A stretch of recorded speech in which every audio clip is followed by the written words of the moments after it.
مفتی صاحب ایک سوال یہ کرنا چاہوں گا کہ حضور صلی اللہ علیہ وسلم ہر ایک سے محبت کرتے تھے، شجر بشر چرند پرند ہر ایک سے محبت کرتے تھے، لیکن صاحب اکرام جو تھے صاحب اکرام ان کا آپ کے ساتھ کیا رویہ تھا، کس طرح سے وہ لوگ محبت رکھتے تھے حضور صلی اللہ علیہ وسلم سے؟ سیدنا محمد الرسول اللہ صلی اللہ علیہ وسلم کی محبت بے مثال محبت ہے۔ آپ صلی اللہ علیہ وسلم اخلاق کے محبت کے ایسے مرتبے پر فائز تھے، بلند ترین مرتبے پر فائز تھے کہ اس جگہ اس مقام تک کوئی نہیں پہنچ سکتا۔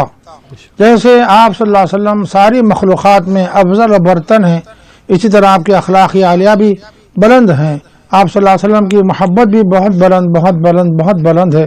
آپ صلی اللہ علیہ وسلم نہ صرف اہل بیت سے محبت فرماتے تھے بلکہ تمام اصحاب کرام رضی اللہ عنہ کو محبوب رکھتے تھے، اپنے سارے گھرانے کو محبوب رکھتے تھے، سارے ایمان والوں کو محبوب رکھتے تھے، یہاں تک کہ وہ جو ایمان کی نعمت سے محروم ہیں آپ صلی اللہ علیہ وسلم ان کو بھی محبوب رکھتے تھے اور ان کے لیے دعائیں فرماتے تھے، ان کی ہدایت کے لیے بے چین و مضطرب رہا کرتے تھے۔ اور حضرات صحابہ کرام رضی اللہ عنہم کا تو یہ حال تھا کہ آپ صلی اللہ علیہ وسلم کہ بے پناہ محبت کرتے، بے پناہ محبت کرتے، جب وقت آتا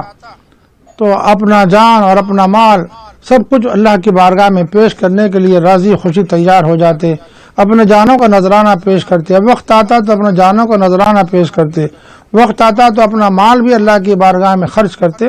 ایسی محبت کیا کرتے تھے۔ محبت کا اندازہ کیسے کیا جا سکتا ہے، ایک واقعہ آپ کی خدمت میں رکھا جائے گا۔ حضرت خبیب رضی اللہ عنہ ایک صحابی ہیں، اتفاق سے وہ غیر مسلموں کے ہاتھ میں پہنچ گئے تھے، کفار و مشرکین کے دسترس میں آ گئے تھے۔ اور وہ پس منظر میں نہیں جاؤں گا، مختصر یہی ہے کہ جب حضرت خبیب رضی اللہ عنہ اس کی گرفت میں آ گئے تو کفار و مشرکین نے انتقام لیا، طرح طرح کی اذیتیں پہنچائی،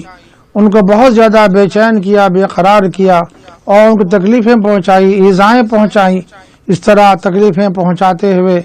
مسلسل تکلیفوں سے دوچار کرتے ہوئے ان کو تختہ دار پر پہنچا دیا۔ جب وہ تختہ دار پر پہنچ گئے تھے تو انہوں نے سوال کیا کہ کیا تم کو یہ بات پسند نہیں ہے کہ آج محمد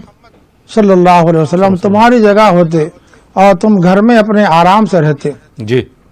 قربان جائیے قربان جائیے۔ حضرت خبیب رضی اللہ تعالیٰ عنہ بے چین و بے قرار ہو گئے اور فرمانے لگے کہ اللہ کے نبی صلی اللہ علیہ وسلم کے لیے اتنی بڑی بات تو میں تصور بھی نہیں کر سکتا، آپ صلی اللہ علیہ وسلم کے پائے اقدس میں کانٹا چبھ جائے اور میں گھر سے آرام سے رہوں، اس کو بھی میں ہرگز پسند نہیں کرتا ہوں۔ تو حضرات صحابہ کرام رضی اللہ عنہ کی ایسی محبت تھی، چنانچہ وہ اپنی جان کو انہوں نے جان کو قربان کر دیا اللہ کے نبی صلی اللہ علیہ وسلم کی محبت میں، اللہ کی محبت میں۔ جی